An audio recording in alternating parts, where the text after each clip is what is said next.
All right, so medical marijuana has been a hot topic here in the Buckeye State, and the Tri-State actually, for quite some time. But we're talking right now with Lisa Bernard-Kuhn. This is kind of your subject matter expert when it comes to medical marijuana. You've been covering every aspect of it. Right. We're actually talking about the Kentucky bill that was introduced.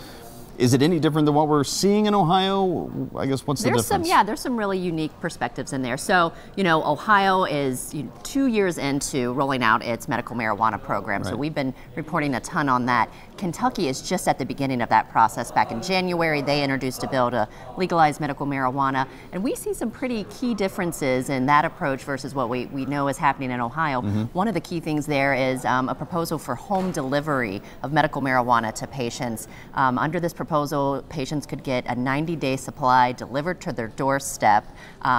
That's going to be interesting to see how that plays out. That kind of has a shock factor. When you hear that, you're like, whoa, how are they going to make sure that the right patients are receiving this? What's the security and everything tied around that? Those are some of the critical questions right. around that particular issue. We know that programs like that exist in other states that have legalized marijuana, so they'll probably be looking to other states that have some kind of successful program on the book there. But already legislators, law enforcement are asking questions about that piece of it.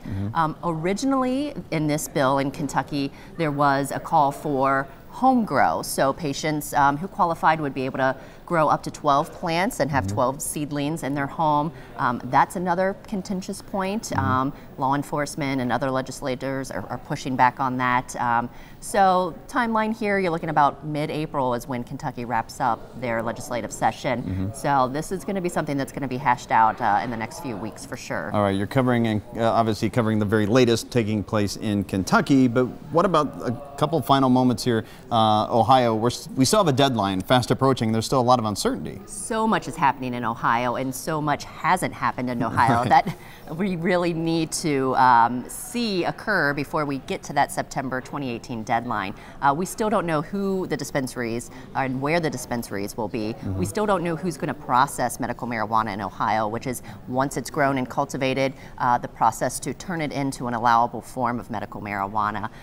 Testing facilities are still up in the air. There's rules on the book that require pretty significant testing of the products. Right. So those are all key pieces of this framework. For the September deadline. For the September deadline in right. Ohio, that there's still a lot of questions around when are all of these pieces going right. to fall into place. All right, well, head on over to WCPO.com and take a look at Lisa's number of stories, articles there, give you all the background of exactly what's going on in Ohio and Kentucky when it comes to medical marijuana.